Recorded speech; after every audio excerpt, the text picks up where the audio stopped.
It was supposed to be a night of celebration. 600 guests. Crystal chandeliers. A grand ballroom that my mother-in-law had spent months preparing. The Whitmore family charitable gala. The most important social event of their year. And I was there, dressed in champagne, smiling, playing the role I had been playing for 9 years. But that night, Rosalind went too far. She had been making comments all evening. Small ones at first. The kind she always made, wrapped in silk so no one could call them cruel. But as the night went on, the comments got louder, more deliberate, more public. And then, in front of city officials, journalists, my own colleagues, she looked at me and said I was unfinished, that I was a project they had tried to improve, and failed. 600 people heard it. And for the first time in 9 years, I spoke back, calmly, clearly, with everything I had swallowed for nearly a decade. And that's when my husband stepped toward me. That's when he raised his hand. 600 people went completely silent. I stood there, hand pressed to my cheek, and I didn't scream. I didn't collapse. I just reached into my clutch, pulled out my phone, and made one call. Mom, please come. She didn't ask a single question. She just said, I'm already in the car. And what happened next? It didn't just end my marriage. It dismantled everything the Whitmore family had spent decades building. My name is Serena, and this is my story. I want to take you back to the very beginning, because nothing about that night at the gala came out of nowhere. Every storm has a season before it. Mine lasted 9 years. I was 26 when I met Colton Whitmore. And I want to be honest with you, he was extraordinary. The kind of man who makes you feel like the whole room tilts in your direction when he smiles at you. He was smart. He was charming. He had this laugh that made strangers turn around just to see where it was coming from. We met at a charity auction my mother's firm had organized. He bought a painting he didn't need just to have a reason to talk to me afterward. I thought that was romantic. I was not wrong about that part. He was romantic. In the beginning. What I was wrong about was thinking that was who he actually was. We dated for 10 months. He proposed on a Tuesday, which sounds ordinary, but he made it feel like the most important Tuesday in the history of Tuesdays. He took me to the rooftop of the building where we'd had our first real conversation, set up string lights that his assistant had spent 3 hours arranging, and got down on one knee with a ring that his grandmother had worn for 40 years. I said yes before he even finished the sentence. I called my mother from the elevator ride down. She was quiet for a moment. Then she said, Serena, I want you to be sure. I laughed. Mom, I'm sure. Another pause. Okay, baby. Then I'm happy for you. My mother, Catherine Aldridge, has never been the kind of woman who says, I told you so. Not once in my life. Not even when she was right. And she was right that night. She just loved me too much to say it out loud. The Whitmore family had money the way some people have opinions. Loudly, constantly, and always aimed at someone. Colton's mother, Rosalind Whitmore, was a woman who had turned cruelty into an art form so refined that most people didn't even recognize it as cruelty. She wrapped her insults in silk. She delivered her judgments with a smile. And she was so precise about it that you leave a conversation with her and only realize an hour later that she had just dismantled your entire sense of self. The first time I met her, I wore a dress I had spent 3 weeks picking out. She looked at me from head to toe and said, How refreshing. You dress practically. I smiled. Thank you. She hadn't meant it as a compliment. I understood that later.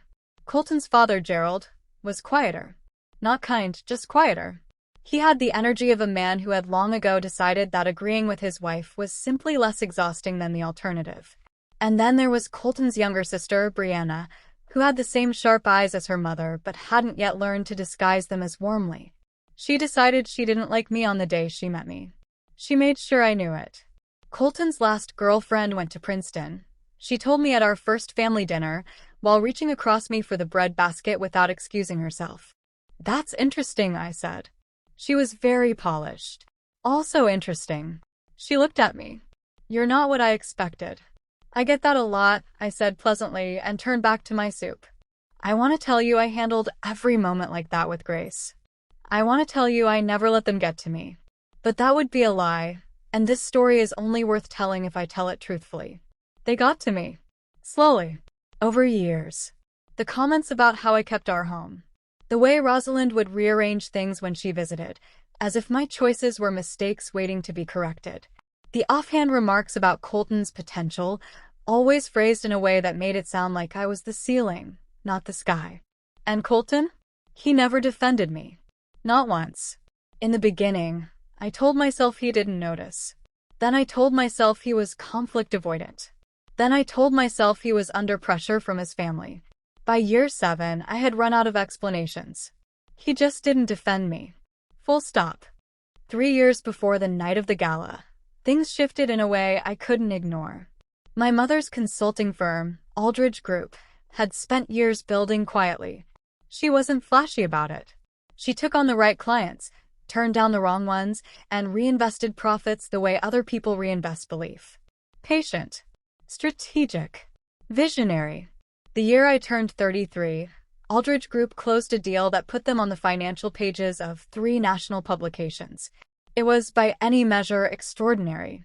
I was proud of her in a way that lived in my chest like a second heartbeat. Rosalind's reaction when I mentioned it at a family dinner. "Oh, how nice. Gerald's nephew just made partner at his law firm. Did we tell you?" And then she turned away. I looked at Colton. He was cutting his steak. That was the night I first let myself think a thought I had been pushing away for years. He is not on my side.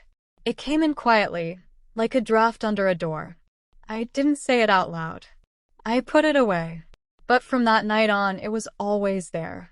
Things at home had grown cold in a way that's hard to explain to someone who hasn't lived it. We weren't fighting. We were barely talking. We shared a house the way 2 strangers share a waiting room. Politely, silently, looking in different directions. I had thrown myself into my work. I was a senior architect at a design firm, and I was good at it. I had a team that believed in me, clients who asked for me specifically, and projects I was genuinely proud of. But I came home to silence. And silence, after long enough, starts to sound like an answer. The Whitmore Family Charitable Gala was an annual event that Rosalind had founded 14 years ago. It was the social crown jewel of their world. A black-tie fundraiser held at the Whitmore Estates Grand Ballroom, with 600 guests including city officials, business executives, old money, new money, and every variety of social influence in between. I had attended every year since marrying Colton. Every year, Rosalind found a way to remind me, in front of whichever audience was most convenient, that I was a guest in her world rather than a member of it. But this year was the 10-year anniversary of the gala. It was bigger, more formal, more watched. And something in me was different going in. I can't explain it fully, but I had spent the previous 6 months in a kind of quiet reckoning with myself. Therapy helped. My mother's steady presence helped. And maybe, some part of me had already begun to understand that this chapter of my life was ending, even if I hadn't said it out loud yet. I wore a champagne gown that I had picked entirely for myself. No one's input. No compromise. I looked beautiful. I knew it. And I walked in without apologizing for it. The evening started the way these evenings always started. Cocktails, introductions, the slow current of small talk that carries people from one conversation to the next. And then the dinner seating began. I was placed, not beside Colton, as a wife would normally be, but 3 seats away, between 2 of Rosalind's close friends. Women who looked at me with the practiced warmth of people who have been briefed. Colton sat beside his mother. I noticed. I said nothing. The first comment came before the appetizers were cleared. Rosalind, speaking to the table broadly but making sure I could hear, "I always say that this family has been built on intentional choices. Every person at this table was chosen carefully. Her friend, playing along, and what a table it is." Rosalind smiled and glanced at me briefly. Mostly, soft laughter from the women beside me. I picked up my water glass, took a sip, set it down. The second comment came during the main course. The conversation had turned to philanthropy, legacy, the Whitmore family name. Rosalind said, "Colton has always understood that a man's reputation is shaped not just by his work, but by every choice he makes, every association, every attachment." She let the words sit there. And I felt 600 miles of silence open up between me and my husband, who sat 3 chairs away and said absolutely nothing. The third comment came after the keynote speaker finished. The room was buzzing. People were moving, greeting, clinking glasses. And Rosalind, standing now in front of a small group that included 2 city council members, a prominent local journalist, and my own firm's senior partner, who I had not realized was attending, looked at me and said, clearly calmly, "Serena has always been a project in progress. We've tried to help her along. Some things simply can't be finished." Laughter. Polite, awful laughter. My senior partner looked at me with an expression I couldn't read. And something in me, that quiet, long-suppressed thing, finally opened. I said, "Rosalind, I've sat quietly at your table for 9 years. I've let a great many things go unaddressed out of respect for your son and your family. But I will not let that one go." The laughter stopped. The nearby conversation slowed. I am not a project. I am not in progress. I am a licensed architect with 14 years of experience, a career I built without anyone's help, and a mother whose business acumen has outlasted every trend your social circle has chased in the last decade. I am a whole, complete person. And I am done being spoken about as though I am an inconvenience in a room I have every right to stand in. Silence. Real silence. Then Colton, my husband, stepped toward me. And I saw it in his face before it happened. The shame. The fury. The absolute unwillingness to be made uncomfortable in front of these people. He raised his hand. And he brought it down. It wasn't a full strike. It was a sharp, brief contact against my cheek, more shock than force. But in the silence of that room, with 600 people witnessing, it might as well have been thunder. Gasps spread through the room like a wave. I stood very still. I pressed my hand to my cheek. I looked at him, really looked at him, and I felt nothing that surprised me. Only the confirmation of something I had already known. I reached into my clutch. I pulled out my phone. I walked, not ran, walked, to the far edge of the room, near the tall windows that looked out over the garden. And I called my mother. "Mom, please come." 1 second of quiet. Then, I'm already in the car. I stood by those windows for 53 minutes. People approached me. Some with concern. Some with discomfort. Some, I think, with curiosity. I thanked them politely and said I was fine. I was not fine, but I was composed. And in that moment, composed was the most powerful thing I could be. My firm's senior partner, a woman named Patricia, who I had always respected deeply, came and stood beside me. She didn't say anything for a moment. Then she said, "You were right. About everything you said." I nodded. "Are you safe?" she asked. "I will be," I said. She pressed her business card into my hand. Not my work card, her personal cell. "Call me. Whatever you need." When my mother arrived, I met her at the front entrance. She didn't say anything when she saw my face. She just opened her arms. I let myself cry for exactly 4 minutes. Then I pulled back, looked at her and said, "Okay, what do we do?" And my mother, Catherine Aldridge, the woman who had built a business empire in quiet, who had never once asked anyone to make room for her because she simply made her own, smiled at me. "We do everything correctly," she said. "And we do it first." My mother had not built the Aldridge Group by being reactive. She had built it by being patient, precise, and 3 steps ahead of everyone who underestimated her. That night, she drove me to her house. I didn't go back to mine. By morning, she had already made 2 calls. The first was to her personal attorney, one of the sharpest family law specialists in the state, a woman named Dr. Joanna Marsh, who had handled cases for some of the most powerful families in the country and had never once lost a contested settlement. The second call was to her financial advisor, who had, over the years, quietly helped me set up personal accounts and investments entirely separate from Colton's and my joint finances, something my mother had insisted on when we married, and something I had done without fully understanding why. I understood why now. I met with Dr. Marsh the next morning. She was calm, methodical, and thorough. She asked me to walk through the full timeline, not just that night, but the 9 years before it. The comments. The isolation. The way Colton had consistently failed to address his family's behavior. The financial dynamics. The documented moments I had photographed or saved over the years, not out of suspicion, but out of a low-grade awareness that something wasn't right. She listened without interrupting. When I finished, she looked at her notes and said, "You have more than you think you have." Meanwhile, the gala had not been a quiet affair. 600 people had witnessed what happened. And in the age of smartphones and social circles, 600 witnesses don't stay quiet. By the next afternoon, what had happened at the Whitmore Gala was the subject of whispered conversations across every social and professional network in the city. My senior partner Patricia had, independently, filed a formal report with our firm's HR department, not about me, but about the behavior of a key client of the firm who was closely connected to the Whitmore family. She had been looking for a reason for some time. This gave her one. The Whitmore family's charitable foundation began receiving questions from two of its largest institutional donors who had been in that ballroom and had found what they witnessed inconsistent with the values the foundation publicly championed. None of this was my doing directly, but all of it was the consequence of what had been done to me in a room full of witnesses. Colton called me 14 times in the first 48 hours. I did not answer. He sent messages. First apologetic, then confused, then, and this was the most revealing, defensive. One message read, "You embarrassed my family in front of everyone." I reacted. Anyone would have. I showed it to Dr. Marsh. She saved it.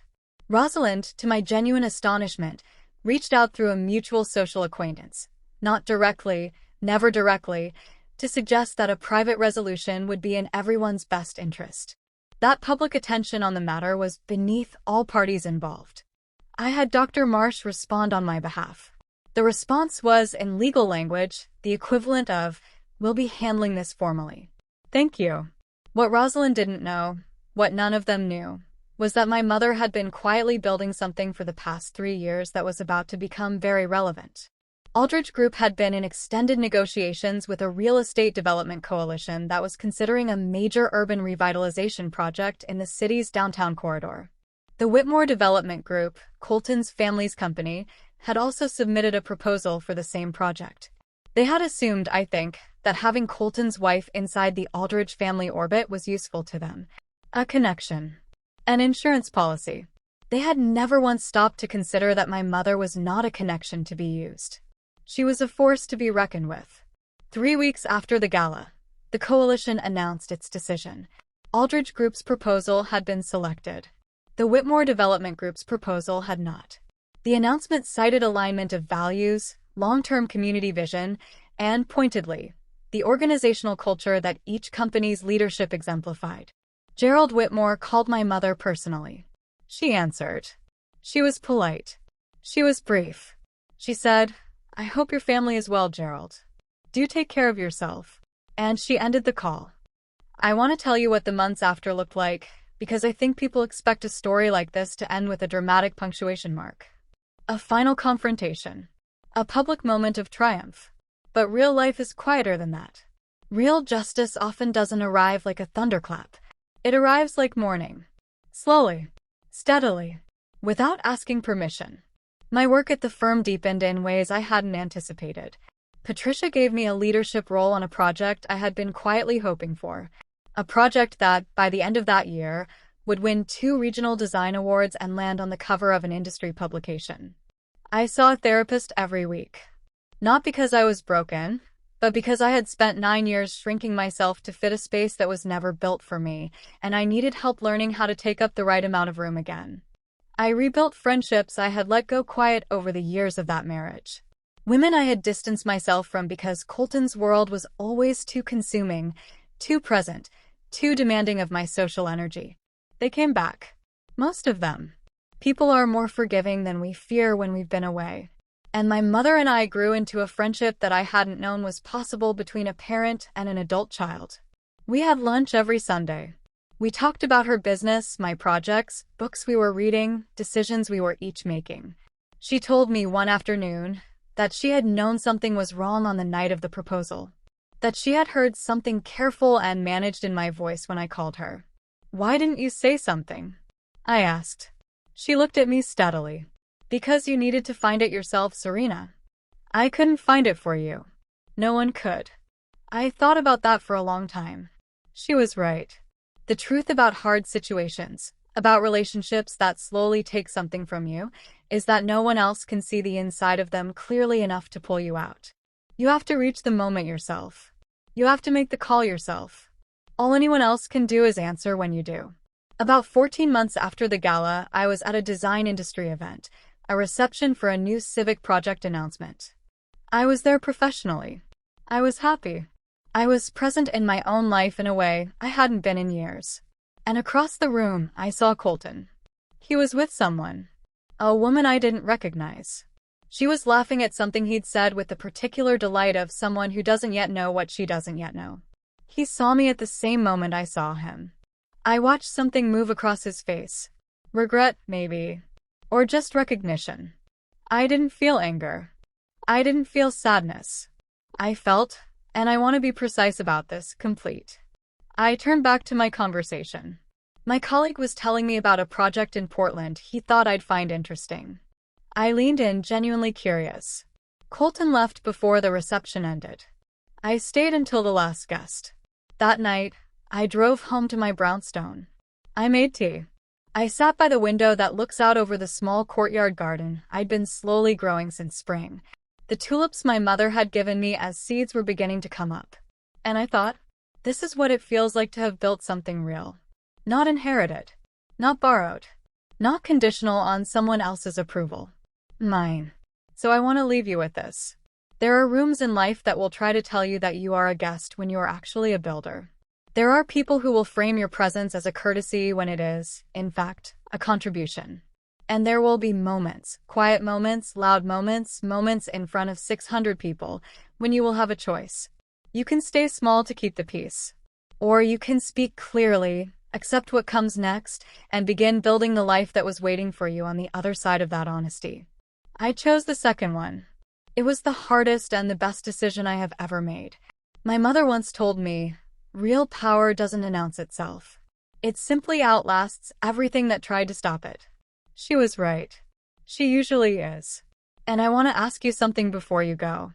Has there ever been a moment in your life when you stayed quiet longer than you should have, and what finally made you speak? Leave it in the comments. I read every single one. If this story moved you, share it with someone who might need to hear it today. And if you're new here, welcome to Velyra Payback. We tell real stories about real strength. New video every day. I'll see you tomorrow.